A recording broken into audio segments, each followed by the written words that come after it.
안녕하세요. 2022년 수능 완성 세계지리 7강 세계 인구 변천과 인구 이주 문제 해설입니다. 1번 그래프는 지도에 표시된 네 국가의 인구 밀도 변화를 나타낸 것이다. 가에서 라 국가에 대한 설명으로 옳지 않은 것은? 자, 지도에 표시된 네 국가를 보면은요. 유럽에 있는 프랑스, 그 다음에 서남아시아에 있는 이라크, 그 다음에 사우디아라비아, 그 다음에 남부아시아에 있는 방글라데시네요. 자, 네 나라의 특징이 뚜렷한 편이죠. 자, 먼저 프랑스는 유럽에 있는 국가답게 국가니까 인구 밀도가 거의 증가하지 않았을 거예요. 오히려 인구가 좀 줄어들었으면 줄어들었지 늘어나기는 쉽지 않으니까요. 유럽에 있는 선진국들은 대부분 그렇죠. 우리가 이제 인구 밀도 변화를 나타낸 것이라 그랬는데, 인구 밀도는 단위 면적당, 그러니까 일정한 면적당 몇 명이나 거주하느냐, 사느냐를 나타내는데, 국가의 영토 면적은 거의 변하지 않죠. 그러니까 인구 밀도 변화가 인구 변화라고 생각하시면 돼요. 자, 그래서 프랑스는 어쨌든 인구 밀도가 거의 증가하지 않고 유지가 될 것이다. 다음 방글라데시는 도시 국가나 아니면 면적이 좀 작은 이제 그런 나라들을 제외하면은요, 전 세계에서 인구 밀도가 제일 높은 나라예요. 자, 이제 우리나라도 이제 면적이 그래도 좀 어느 정도 되는 나라들 중에서는 세 번째로 높거든요. 그런데 방글라데시는 우리나라보다도 인구 밀도가 거의 3배 가까이 높아요. 2배보다도 훨씬 더 높거든요. 정말 사람이 바글바글한 나라예요. 그 다음에 이제 이라크하고 사우디아라비아가 있는데, 사우디아라비아는 여기가 대부분 사막이기 때문에 인구 밀도가 낮을 수밖에 없고요. 그 다음에 이라크는 사우디아라비아보다는 상대적으로 이제 인구 밀도가 좀 높을 것이고, 그 다음에 이제 개발도상국에 해당하다 보니까 인구 증가율이 그래도 어느 정도는 될 거예요. 자, 이거에 맞춰서 한번 가나다라 국가를 찾아볼게요. 자, 먼저 위에 있는 그래프에서 다른 세 국가하고는 아예 차원이 다른 인구 밀도가 제곱킬로미터당 1200명을 넘어가는 가가 방글라데시가 되겠네요. 그 다음에 이제 밑으로 내려와 가지고 나다라를 봤더니 인구 밀도가 거의 변하지 않는다기보다는 정말 되게 완만하게 증가해 왔는 지금까지, 이건 프랑스가 될 거고요. 그 다음에 인구 밀도가 다른 이제 세 국가, 방글라데시하고 비교할 바도 아니고 프랑스나 아니면 이제 이라크보다도 훨씬 적은 1제곱킬로미터당 20명이 안 되는 여기가 사우디아라비아가 되겠네요. 자, 그래서 잠깐만요. 그래서 나가 프랑스고요. 그 다음에 라가 사우디아라비아고, 그럼 다는 이라크가 될 텐데, 이라크는 인구 밀도가 그래도 프랑스보다는 빠르게 증가하고 있네요. 자, 이제 선택지 볼게요. 1번, 가는 방글라데시는 프랑스보다 유소년층 인구 비율이 높다. 옳은 설명이니까 정답이 아니고요. 2번, 가는 다보다 방글라데시는 이라크보다 국토 면적에서 경지 면적이 차지하는 비율이 높다. 옳은 설명이죠. 아무래도 이라크는 메소포타미아 지방이긴 한데 티그리스 유프라테스 강이 있지만 그래도 건조 기후가 넓게 나타나고요. 그에 비해서 방글라데시는 겐지스강 하류에 있어서 높은 산도 거의 없고요. 지형 자체가 평탄하고 농경지가 많아요. 그래서 2번은 옳은 설명이고요. 그 다음에 3번, 프랑스는 라보다 사우디아라비아보다 기후적으로 인간 거주에 유리하다. 옳은 설명이죠. 그러니까 정답이 아니고요. 그 다음 4번, 이라크는 방글라데시보다 화석 에너지 생산량이 많다. 옳은 설명이죠.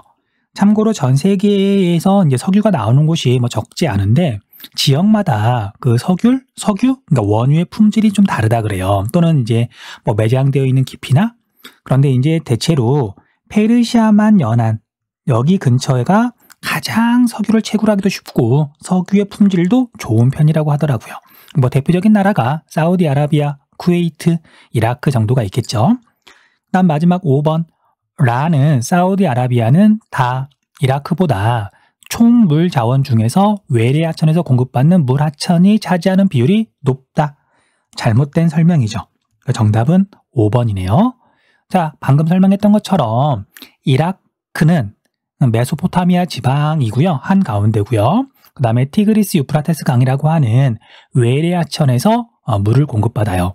그에 비해서 사우디아라비아는 거의 국토 대부분이 사막인데 뭐 외래 하천이라고 불리는 뭐 하천이 없죠. 그래서 정답은 5번. 2번. 그래프는 세 지역의 인구 특성을 나타낸 것이다. 이에 대한 설명으로 옳지 않은 것은 단, 가, 다와 A, C는 각각 라틴 아메리카, 앵글로 아메리카, 유럽 중 하나임. 자, 출생률과 사망률을 제시하고 있는데요. 뭐 유럽하고 라틴 아메리카하고 일단 상대해서 쉽게 구분할 수 있을 거고요. 뭐 앵글로 아메리카는 유럽에 가까운 뭐 그 중간쯤 되겠죠. 자, 먼저 가를 봤더니요. 사망률은 뭐 1950년대부터 굉장히 낮은 편이었고요. 출생률이 계속 낮아지더니만 지금은 사망률보다도 더 낮죠. 자, 이건 곧 자연적으로 인구가 감소한다는 뜻이잖아요. 자, 그래서 가는 유럽이에요. 그 다음에 나하고 다는 뭐 구별하기 쉽죠. 다는 사망률이 많이 낮아졌고요. 그 다음에 지금은 가나 나보다도 더 낮죠. 뭐 이 까닭은 선진국은 이제 선진국이 된 뒤에 오랜 시간이 지나면요. 노인 인구 비율이 점점 증가하면서 사망률이 좀 늘어나게 돼요. 그래서 라틴 아메리카가 앵글로 아메리카나 유럽보다도 지금 현재 시점에서는 사망률이 더 낮다는 것도 알 수 있네요. 자, 출생률은 굉장히 높았다가 많이 낮아졌지만 여전히 사망률보다는 높죠. 자, 그래서 요만큼 인구가 자연적으로 증가를 하고 있겠네요. 자, 그래서 라는 라틴 아메리카, 그럼 라는 앵글로 아메리카가 될 텐데 뭐 그 중간쯤 되겠죠. 그래서 미국 같은 경우에는 뭐 물론 캐나다를 포함해가지고 그다음 멕시코를 포함해가지고 인구가 증가하는 중이에요. 그다음 인구 순이동 변화를 보면은요. 자, 이제 이렇게 인구 순이동이 계속 마이너스가 돼서 2015년부터 2020년까지는 뭐 6천만 명이나 빠져나갔네요. 어마어마한 숫자네요. 물론 5년 동안 빠져나간 거긴 하지만. 자, 그래서 다른 대륙으로 많이 빠져나가는 C가 라틴 아메리카가 되겠네요. 그 다음에 이제 미국하고, 그러니까 미국을 중심으로 하는 앵글로 아메리카하고 유럽하고는 인구 순이동이 플러스 쪽인데, 자, 여기서 포인트는 2차 세계대전 직후죠. 자, 2차 세계대전 때는 유럽이 완전히 전쟁터가 돼가지고 정말 완전히 폐허가 됐잖아요. 그에 비해서 앵글로 아메리카 쪽은 뭐 직접적으로 전쟁이 거기서 뭐 일어나고 그런 건 아니니까. 그래서 1950년대에 인구 순이동이 마이너스인 B가 유럽이고요. 그 다음에 A가 앵글로 아메리카가 되겠네요. 선택지 볼게요. 가는 B, 나는 A에 해당한다. 가는 B 맞고요. 나는 A에 해당한다. 맞죠? 그래서 정답이 아니고요. 2번 가는 유럽은 다 라틴 아메리카보다 2020년 노년 부양비가 높다. 이것도 옳은 설명이니까 정답이 아니고요. 그 다음 3번 나는 앵글로 아메리카는 다 라틴 아메리카보다 2020년 지역 내 외국인 노동자의 비율이 낮다. 이건 틀린 설명이죠. 그러니까 외국인 노동자는 당연히 미국 내에 많이 있을 수밖에 없잖아요. 이 그래프에서 이 어마어마한 사람이 사실은 대부분 이렇게 앵글로 아메리카 그 중에서도 미국으로 건너갔기 때문에 당연히 틀린 설명이죠. 정답은 3번이 되겠네요. 4번 다는 라틴 아메리카는 나 앵글로 아메리카보다 2020년 총 인구가 많다. 옳은 설명이죠. 라틴 아메리카는 6억 명이 좀 넘고요. 그 다음 앵글로 아메리카는 3억 명대죠. 네. 그러고 보니까 좀 실수했네요. 자, 아까 이 문제 해설하면서 앵글로 아메리카 이야기하면서 멕시코가 마치 앵글로 아메리카인 것처럼 이야기를 했는데 아니죠. 멕시코는 앵글로 아메리카가 아니고요. 앵글로 아메리카는 미국과 캐나다만 보통 말을 하죠. 그 다음 5번 C에서 유출된 인구는 가보다 나로 많이 이주한다. 유럽보다 앵글로 아메리카로 많이 이주한다. 옳은 설명. 정답은 3번. 그래프는 지역별 인구 현황을 나타낸 것이다. 이에 대한 설명으로 옳은 것은 단 A, B는 각각 노령화 지수 총 부양비 중 하나이고 가, 다는 각각 라틴 아메리카, 아프리카, 유럽 중 하나임. 자, 이건 뭐 구별하는 거 어렵지 않죠. 총 인구가 제시가 되어 있기 때문에 이거 보고서 아시아가 인구가 제일 많고요. 그 다음에 두 번째로 10억 명이 넘어가는 다가 아프리카가 되겠네요. 아프라고만 적을게요. 자, 그 다음에 앵글로 아메리카가 이렇게 표시가 되어 있고 그 다음에 나하고 가는 인구 규모가 뭐 거의 비슷해서 뭐 이것만 그래프만 보고는 이제 구별하기는 조금 어려울 것 같고요. 대신 이제 뭐 총 부양비나 노령화 지수를 봐야 되겠죠. 그런데 나는 아시아랑 총 부양비나 노령화 지수가 거의 비슷해요. 그런데 가는 완전히 다르죠. 그래서 아시아랑 성격이 비슷한 라가 라틴 아메리카고요. 그 다음에 가는 유럽이 되겠네요. 자, 그래서 A는 유럽이 수치가 제일 높고 아프리카가 제일 낮은, 그래서 노령화 지수가 되겠고요. 노령화로만 적을게요. 그 다음에 B는 반대로 아프리카가 수치가 제일 높네요. 그럼 여기는 총 부양비가 되겠죠. 총 부양비. 자, 아프리카가 총 부양비가 제일 높은 이유는 유소년층의 인구 비율이 너무 높아서 그리고 이제 유럽이나 앵글로 아메리카보다 아시아나 라틴 아메리카가 노인은 아직 많지 않고요. 그 다음에 출산율이 많이 낮아져서 유소년층 인구 비율도 그렇게 많이 높지 않아요. 그래서 청장년층의 인구 비율이 뭐 유럽이나 앵글로 아메리카나 오세아니아보다도 아시아, 라틴 아메리카가 더 낮은 것도 알 수 있네요. 선택지 볼게요. 1번 A는 총 부양비, B는 노령화 지수이다. 거꾸로고요. 2번 유럽은 65세 이상 인구보다 0에서 14세 인구가 많다. 이건 잘못된 설명이죠. 노령화 지수는 유소년층 분의 노년층 인구가 상대적으로 얼마나 되느냐를 나타내는 거예요. 그래서 100일 경우에는 똑같다는 뜻이고요. 100보다 수치가 높으면 노년층 인구가 더 많다는 뜻이죠. 그냥 간단한 공식이니까 마지막으로 정리 한번 해두시고요. 그 다음 3번 아프리카는 라틴 아메리카보다 청장년층 인구 비율이 높다. 자, 이건 잘못된 설명이죠. 청장년층 인구 비율은 총 부양비하고 반비례해요. 그러니까 우리가 총 부양비가 얘는 청장년층 분의 유소년층 인구 더하기 노년층 인구 곱하기 100이잖아요. 그러니까 총 부양비는 청장년층 인구하고 반비례한다. 그래서 그래프에서 아프리카가 지금 총 부양비가 제일 높죠. 그래서 모든 대륙 가운데 청장년층 인구 비율이 제일 낮아요. 그 다음 4번 나와 다는 라틴 아메리카와 다 아프리카는 모두 인구의 자연 증가율보다 총 인구 증가율이 낮다. 그러니까 자연 증가율보다 총 인구 증가율이 낮다는 얘기는 해마다 사람들이 대륙 바깥으로 순 이동한다는 얘기죠. 빠져나간다는 얘기죠.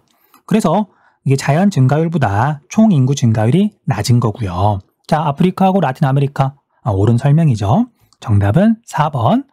그 다음 다나 가 순으로 중위 연령이 높다. 자, 세 대륙의 중위 연령은 당연히 유럽이 제일 높고요. 그 다음 라틴 아메리카, 그 다음에 아프리카가 제일 낮겠죠. 그래서 기호로는 가나 다 순서가 되겠네요.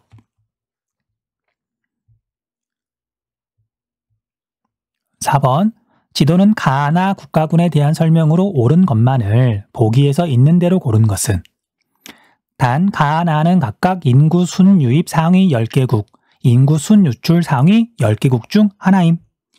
자, 가는 뭐 미국이나 아니면 유럽에 있는 국가들이 포함이 돼 있고 뭐 사우디아라비아도 이렇게 있으니까 순 유입이죠. 수인 유입이고요. 그다음 나는 반대로 뭐 멕시코나 그다음에 그 가난한 나라들 이렇게 표시가 되어 있으니까 순 유출이 많은 국가들이죠. 자, 보기 가는 나보다 1인당 평균 임금이 높다. 그러니까 사람들이 몰려드는 거고요. 가로 그 다음 가는 나보다 인구의 사회적 증가율이 높다. 옳은 설명이죠. 유입이 유출보다 많죠. 그 다음 디귿 나는 가보다 1차 산업 종사자 비율이 높다. 경제가 낙후되어 있을수록 대체로 1차 산업 종사자 비율이 높고요. 경제가 발달했을수록 3차 산업에 종사하는 사람들의 비율이 높죠. 그리고 기역, 니은, 디귿이 옳은 설명이고요. 그 다음 리을 나는 가보다 주민 중 외국인 노동자 비율이 높다. 말도 안 되는 설명이죠. 정답은 3번. 5번 그래프는 세 국가에 거주하는 유입 이주자의 출신 국가별 비율을 나타낸 것이다. 가다 국가에 대한 설명으로 옳은 것은 단, 가, 다는 각각 독일, 미국, 사우디아라비아 중 하나임. 자, 인구가 이제 사람이 이동할 때는요. 이동할 때는 뭐 여러 가지가 영향을 미치지만 거리가 꽤 큰 영향을 미치고요. 상당히 가까운 데로 이동을 하는 거죠. 그 다음에 경제 수준이 또 많은 영향을 미쳐요. 경제가 낙후된 곳에서 발달한 곳으로 보통은 이제 일자리, 뭐 돈을 벌기 위해서 이동하는 경우가 많으니까. 그 다음에 문화도 당연히 영향을 많이 미쳐요. 뭐 문화에는 여러 가지가 포함이 되어 있는데 언어나 그 다음에 종교가 같으면 이주하기가 좀 편하죠. 그 다음에 역사도 당연히 영향을 미치고요. 예를 들면 이제 인도에서는 영국으로 좀 많이 가거든요. 그 이유가 과거에 영국이 인도를 식민 지배하면서 뭐 물론 영어도 이렇게 전파가 됐겠지만 그런 역사적인 배경도 있는 거죠. 자, 그래서 가 같은 경우에는 멕시코에서 제일 많은 사람이 이제 그 나라로 왔으니까 가는 미국이 되겠죠. 그 다음에 나는 폴란드, 유럽에 있는 국가죠. 그래서 독일이 될 거고요. 그리고 폴란드는 이제 동부 유럽에 속하는데 뭐 유럽에 있는 나라치고는 잘 사는 나라는 아니에요. 그러다 보니까 독일이나 물론 이웃에 있는 독일이나 다른 나라로 이렇게 돈을 벌러 좀 가는 거죠. 그 다음에 다는 인도, 인도네시아, 뭐 파키스탄, 이집트, 방글라데시. 자, 이런 나라들의 공통점은 국가 내에 이슬람교를 믿는 사람들이 많다. 물론 인도네시아는 주로 힌두교를 믿지만 한 15% 정도는 이슬람교를 믿잖아요. 그런데 인도 인구가 워낙 많다 보니까 인도 안에서 이슬람교를 믿는 사람들이 많아요. 그래서 이건 사우디아라비아가 되겠네요. 사우디아라비아는 이제 건설 노동자들이 많이 들어오잖아요. 하지만 이제 종교가 되게 중요한 나라다 보니까 이슬람교를 믿는 나라에서 주로 와요. 자, 선택지 볼게요. 1번 가는 미국은 다 사우디아라비아보다 유입 이주자 중 이슬람교 신자 비율이 높다. 잘못된 설명. 2번 나는 독일은 가보다 미국보다 유입 이주자가 많다. 잘못된 설명이죠. 미국이 훨씬 많죠. 그 다음 3번 다나 가 순으로 국내 총생산이 많다. 잘못된 설명이죠. 가가 제일 많고요. 그 다음 나가 다음이고 다가 사우디아라비아가 여기서는 제일 적겠네요. 그 다음 4번 유입 이주자의 아시아 출신 비율은 독일이 사우디아라비아보다 높다. 이것도 잘못된 설명이죠. 뭐 나라를 보면 나 독일은 폴란드, 유럽이고요. 러시아도 유럽에 포함이 되고 카자흐스탄, 뭐 중앙아시아 쪽이긴 한데 그다음 뭐 이탈리아, 뭐 유럽 쪽이죠. 그런데 사우디아라비아는 인도, 인도네시아, 파키스탄, 방글라데시, 그다음에 이집트를 빼놓고 이제 여기에 표시되어 있는 국가들 중에서는 대부분이 아시아에 있네요. 잘못된 설명이고요. 그다음 5번 미국과 독일은 각각 국가 내 유입 이주자의 비율이 가장 높은 국가와 국경이 맞닿아 있다.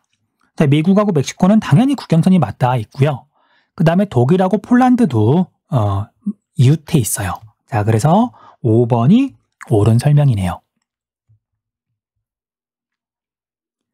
6번 그래프는 세 국가의 인구 구조를 나타낸 것이다. 이에 대한 설명으로 옳은 것은 단, 가, 다와 A, C는 각각 멕시코, 아프가니스탄, 일본 중 하나임. 자, 연령층별 인구 구조에서요. 노년층 인구 비율을 보는 게 제일 좋아요. 경제가 발달할수록 선진국일수록 노년층 인구 비율이 높아지거든요. 자, 그래서 다가 일본이고요. 가가 아프가니스탄, 그 다음 나가 멕시코가 될 거예요. 그 다음에 산업별 종사자 구조에서는 3차 산업의 비율이 높을수록 경제가 발달했다고 보면 되고요. 물론 반대로 1차 산업의 비율이 선진국일수록 대체로 낮죠. 그래서 B가 일본이고요. C가 멕시코고요. A가 아프가니스탄이 되겠네요. 아프가니스탄은 1차 산업에 종사하는 사람의 비율이 뭐 40%를 넘어가네요. 선택지 볼게요. 1번 가는 아프가니스탄은 멕시코보다 3차 산업 종사자 비율이 높다. 잘못된 설명이죠. 그 다음 2번 B는 피라미드형 인구 구조가 나타난다. B는 일본인데 일본은 이게 방추형이라고 보통 말을 하죠. 우리나라만큼이나 우리나라보다는 좀 덜하겠지만 일본도 출산율이 급감하면서 유소년층 인구 비율이 이제 연령대가 낮아질수록 점점 비율이 줄어드는 그래서 방추형이 나타나요. 방추형. 자, 그 다음에 3번 C는 멕시코는 A보다 아프가니스탄보다 노령화 지수가 높다. 옳은 설명이죠. 가나 다하고 A, B, C하고 구분하면 쉽게 알 수 있죠. 3번이 정답이네요. 4번 C는 멕시코는 B보다 총 부양비가 높다. 자, 이건 청장년층의 인구 비율을 보면 되는데요. 멕시코는 수치를 정확하게 읽지 않더라도 요만큼의 차이보다 요만큼의 차이가 더 크죠. 그래서 청장년층의 인구 비율이 일본보다 멕시코가 더 높아요. 그러니까 총 부양비는 멕시코가 더 낮은 거죠. 그래서 4번도 정답이 아니고요. 5번 가는 A, 나는 C, 다는 B에 해당한다. 자, 그래서 정답은 3번. 7번 그래프는 지역별 인구 현황을 나타낸 것이다. 가바 지역에 대한 설명으로 옳은 것은 단, 가, 바는 각각 라틴 아메리카, 아시아, 아프리카, 앵글로 아메리카, 오세아니아, 유럽 중 하나임. 중위 연령하고 인구 밀도를 표시하고 있네요. 자, 인구 밀도가 독보적으로 높은 바는 아시아예요. 물론 아시아가 모든 대륙 중에 면적이 제일 넓긴 하지만 인구수 자체가 인구가 두 번째로 많은 아프리카보다 4배쯤이나 많잖아요. 그래서 인구 밀도는 아시아가 독보적으로 높다. 그 다음에 중위 연령이 가장 낮은, 아시아보다도 훨씬 낮은 중위 연령이 20살 정도밖에 안 되는 많은 아프리카가 되겠네요.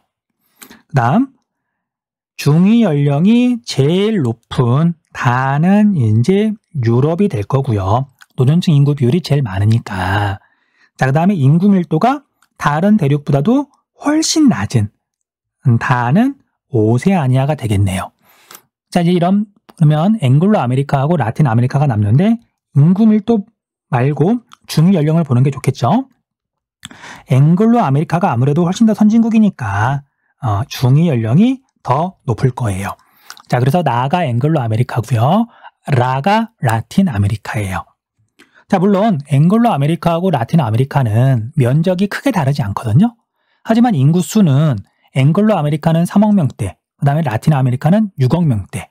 그래서 인구 밀도가 더 높은 라가 라틴 아메리카고요. 나가 앵글로 아메리카예요. 선택지 볼게요. 1번 다는 오세아니아는 인구의 국제 이동에서 유입 인구보다 유출 인구가 많다. 잘못된 설명이죠. 인구 밀도가 워낙 낮다 보니까 오세아니아는 계속해서 인구를 받아들여 왔어요. 그 다음에 2번 가는 바보다 유럽은 아시아보다 계절풍 기후를 이용한 벼농사가 발달하였다. 잘못된 설명이죠. 그 다음 3번 나는 앵글로 아메리카는 아프리카보다 지역 내 총 인구에서 0세부터 14세 인구가 차지하는 비율이 낮다. 높다가 아니죠. 그 다음 4번 다는 오세아니아는 라틴 아메리카보다 지역의 총 면적에서 건조기후 지역의 면적이 차지하는 비율이 높다. 옳은 설명. 자, 여러분들 사막하면 또는 건조기후 하면 사하라 사막, 아프리카를 떠올리기 쉬운데요. 근데 대륙 내에서 건조기후가 차지하는 면적 비율은 오세아니아가 1등이에요. 오세아니아는 중부부터 해가지고 서부 지역 대부분이 사막 아니면 스텝이잖아요. 아열대 고압대가 딱 가운데를 지나가다 보니까. 자, 그래서 4번이 옳은 설명이네요. 5번 라틴 아메리카에서 앵글로 아메리카의 인구 이주보다 그 반대로 인구 이주가 활발하다. 이건 잘못된 설명이죠. 정답은 4번. 8번. 그래프는 세계의 난민 현황을 나타낸 것이다. 이에 대한 설명으로 옳은 것만을 보기 위해서 있는 대로 고른 것은 국외로 이동한 난민의 수 2020년 기준인데요. 시리아에서 세상에나 시리아 한 나라에서 700만 명 가까운 인구가 해외로 나갔네요. 자, 이건 2000년 한 해에 나간 인구를 말하는 것 같지는 않고요. 이제 지금까지 누적인 것 같아요. 그 다음에 국외에서 유입된 난민의 수는 터키가 제일 많고 콜롬비아, 파키스탄 이런 나라 순이네요. 자, 보기 볼게요. 아시아는 아메리카보다 난민 발생자 수가 많다. 이거 보나 안 보나 옳은 설명이죠. 아메리카에서 난민이 발생한 나라를 봤더니 어디가 있을까요? 없네요. 네. 그쵸? 아메리카에 있는 나라가 없네요. 없어요. 자, 그런데 그에 비해서 아시아에 있는 나라는 시리아부터 아시아에 있고 아프가니스탄도 아시아에 있으니까 미얀마도 아시아고요. 자, 그래서 기억은 옳은 설명. 니은 난민은 대부분 이상기후 현상으로 피해를 입은 주민들이다. 아니죠. 시리아, 아프가니스탄, 남수단, 미얀마도 마찬가지고요. 내전 또는 핍박, 갈등, 정치적인 문제, 그런 이유들 때문에 난민이 발생하는 거죠. 그다음 디귿, 아프가니스탄에서 발생한 난민이 가장 많이 유입된 국가는 방글라데시이다. 자, 앞에서도 한번 설명했던 건데 인구가 이주할 때는 거리가 굉장히 큰 영향을 미쳐요. 특히 난민은 그냥 전쟁이나 또는 기근이나 자연재해나 그런 것들 때문에 자기가 살던 곳에서 더 이상 살지 못하고 어떻게 보면 쫓겨난 강제로 이동하는 그런 사람들이잖아요. 그래서 가장 가까운 데에 있는 나라로 대부분 갈 수밖에 없잖아요. 돈도 없고 아무것도 없는데. 자, 그래서 아프가니스탄이랑 국경을 맞대고 있는 나라가 파키스탄이에요.